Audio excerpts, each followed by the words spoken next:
Hello, planner friends. Welcome back to my channel. It's your girl, Planner Lex. Thank you so much for stopping by to watch day 7 of my 7 days of planner setup series. Today is day 7, so unfortunately, this is the last of the setup video. And even more unfortunately, the day 7 should have been yesterday. But I've been having some serious technical difficulties having enough storage to upload the video. And no joke, this is like my 4th or 5th time recording it. So if you're seeing this, I finally got it to work. So day 7 is my finance planner, or as you might also call it, like a budget binder. And I'm using this planner from AllieRyaz. She is also on Instagram. And I think these planners are kind of inspired by like Franklin Covey. What I love about them is how much storage is in here. The rings are pretty big and there's just so much space for stuffing the planner if you want to. What I also love is there's a lot of spots for your cards if you have those, gift cards, things like that, rewards cards. So both in the front and the back. In the back here, I stuck a new to me Sequins and Paper a little mini calculator here. It's so aesthetically pleasing and it's also flat, so it can stick in a planner. I love these two secretarial pockets on either side as well. So typically I will just shove in some cash or some receipts and use it super functionally. I love this card. I also laminated from Sequins and Paper that says know your worth. It kind of goes with the whole vibe of like spending and money. I also tend to keep a vision board somewhere in my budget binders as well, or even in my cash envelope binder, just to kind of make sure I'm in a positive mindset when it comes to dealing with money, so I can make sure I'm, open to abundance and, I'm not having any sort of limiting beliefs as I go to do my finances. I find that really, really important. So in the front here, I have this dashboard by MintedSugar that says progress, not perfection. And this clip up here is from cloth and paper. It's holding down a notepad from the planner spot. The dividers I have in here are from Sessa Vee. I absolutely love these. These are like the finance dividers that she has. I love the materials she uses for her dividers. They're both flexible, yet thin, yet durable. They're amazing. Highly recommend. I even picked these up with the gold foil. And then same goes for these side monthly tab dividers. They're also from Sessa Vee. I don't remember where I got this dashboard from, but it says my name on it. Super cute, super minimal. And then I laminated this freebie from my minimal planner. On the front, it is the 7 Baby Steps by Dave Ramsey. And then on the back is 8 types of income. So I thought that was a nice little reference sheet in the front of my finance planner. This is a piece of vellum from the planner spot. I don't know, something about honeycomb kind of reminds me of like wealth and money. And most of my finance system has not changed. I mainly use PaperTessDesigns finance bundle in addition to Sessa Vee's finance bundle. At this point, it's December 30th, so I've archived most of my 2023 inserts as well as my finance inserts for 2023. A lot of that stuff is confidential anyway, so I figured it would be okay to not show you guys as many filled out inserts as I could. So I mostly have new stuff in here. It's all ready to go for 2023. I have the PaperTessDesign bundle, the Sessa Vee bundle, like I said, and then the new to me one is from PaperiePlanning and RosePapeterie. It's a collab. The front of that bundle is here, this cool little F design, and on the back of it, I printed from Peanuts Planner Co. this lined insert from her basic freebies that are on her website. And then on this side, I have an inbox insert from PaperiePlanning on Etsy. Same on the back here. This printed kind of wonky, but it is from Infinite Lotus and it's her routines insert, so that I'd be able to just jot down a finance routine for myself when it comes to planning, budgeting, things like that. Front and back here. And then on the back here is another line insert. This is another page from my new inserts from RosePapeterie and PaperiePlanning. On the left side, I can list my yearly finance goals. It starts with the Y, then it goes yearly, 6-month, 3-month, and notes. So I thought that would be great to have in the front to remind me of my goals. And then on this side, it's a nice little annual overview for your income, bills, expenses, and savings. And then on the bottom, you can list your bills, your annual bills, and subscriptions. So I thought that was really great. On the back, I just printed more lines inserts. And then from the Doe Inspiring Designs bundle, the content planning bundle, she actually catered to some finance inserts in there. But I decided to stick this page in my finance planner because I thought it might be easier to write in. Oops, didn't mean to hit the camera. And so I've basically prepared it for 2023 because I thought it'd be a good idea to have a one-page overview of the 2023 finances, even as I continue into 2024, just to compare and have that data available to me. And also to just see if I truly like this insert and format better than this kind of more shrunken down version from this bundle. So I have both of those there. And then we get into the top tab dividers. So the first one says income. Out of the Sessa Vee bundle, I have this income insert. You can list your income for a monthly period. So the weird thing is it's not 12, it doesn't have 12 slots, so one per month or anything like that. I think there's about 10 here. But the good thing is you can compare both your projected income to your actual income. Same goes for any yearly income you get. So something like a tax return is what I've used here. And then any area for others. So this is kind of like unpredicted, unexpected income. That's at least how I've used it. And then on the back is a space for notes. Then the second top tab divider says expenses.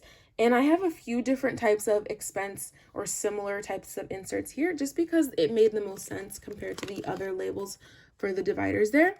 So I'm starting with a bill tracker from the PaperTessDesigns bundle. I absolutely love this bill tracker because it has enough spots just to check off. So I do have most of my bills on auto pay. It's not like I really need to be babying or even calling and manually paying the bills. I can just kind of see and make sure they're coming out of my bank account when they're supposed to.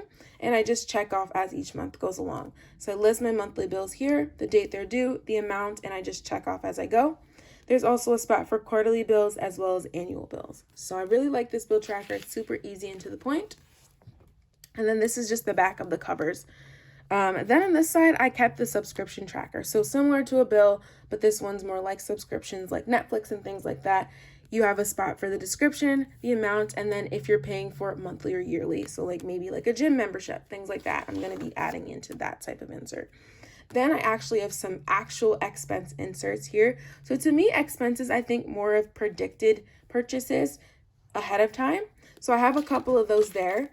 And I only make that differentiation because I also have printed the spending tracker from the bundle, which to me, of course, would be after the fact. So this one's more of a two-page spread, a spot for the date, amount, description, and then I like that it has a spot for the payment method. So I could actually start to include if I use my cash envelopes, if I use my debit card, my Cash App card, if I use a credit card or even Afterpay, things like that, I can really start to keep track and maintain kind of a separation there. So I like that, and it has a bunch of spots for different categories, your different budget categories, your different cash envelopes, things like that. So that actually is something I definitely want to work on in 2024 is keeping track of when I spend money from my cash envelopes versus when I use my debit card, because they feel kind of different. This is kind of guilt-free, but I do want to keep track of it, whereas using my debit card is more of a guilty thing when I'm doing it for personal expenses, things like that. So I have a bunch of those there as well. And then I also just added a couple of these daily spend trackers. So for times when I might decide to do some sort of no spend or low spend, I thought these might come in handy to keep track of each day's worth of purchases. However, if you did happen to watch my A6 planner setup, you might have seen I also got a new like weekly expense tracker, which to me is a lot more doable than tracking every single day of a 31 days worth. It's just a week on 2 page, so I keep track of my spending each day out of the week, and it's just a lot more reasonable. So I'll probably be using that insert more than this one when it comes to keeping track of daily spending. That's not even something I do on an everyday basis, but if I am more focused on finances in one particular month or so, I could see myself using these. So I just have a few of those there. And then finally, in this expense section, I've also added the debt payment tracker. So I have some information here I had to cover up. I'm working on paying off student loans, so I really like being able to see how I progress and seeing that number go down gradually. It's very, very rewarding. So I just have a couple of pages there. And then hopefully I don't accrue any more debt, but I do have some extra sheets in case that happens. And then similar to debt, or it's kind of like the Afterpays or the PayPal Pay in 4, which I also use. It's kind of paying it off over a longer period of time. The top of it says buy now, pay later. I think this is from Simple and Trendy Co, maybe Puff and Pages, something like that. But it helps you keep track of those pay in for type things, so I can keep track of the extra money that's kind of on auto pay coming out. It's easy to forget about these, so this insert comes in really handy. Then I just have some online orders trackers from MintedSugar. I just decided to throw them all in here. I have quite a few. I probably won't get through these in 1 year, but they're just here anyway since I have the space. Oddly enough, I have more than a few types of online order inserts for some odd reason. So I have the MintedSugar ones. These ones are from Simple and Trendy Co. So these ones are cool because there's little icons and I can keep track of not only shipped and received, but also if I decide to return and also if I get a refund for that. So these are slightly different, but also really super functional. This third type I have, I guess, is from Peanuts Planner Co. It's simple. It's just shipped and arrived. And then I didn't print it out yet, but I also have within the PaperTessDesigns bundle another online order tracker from her as well. So there's a couple of those there. And then on the back, I just have this quote that came with the covers.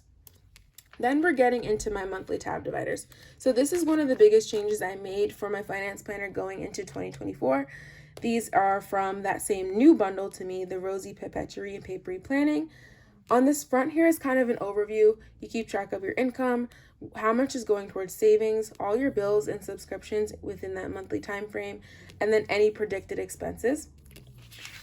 Then on this 2-page spread, I get a nice monthly view where I can keep track of paydays, bills, my Afterpay, and PayPal pay in 4 kind of deal, or even also any sort of dates or events that I predict where I'm going to be spending a notable amount of money. So maybe some sort of shopping trip or a night out where I know I'm probably going to spend more than I normally do. It's nice to predict that and just have a plan ahead of time.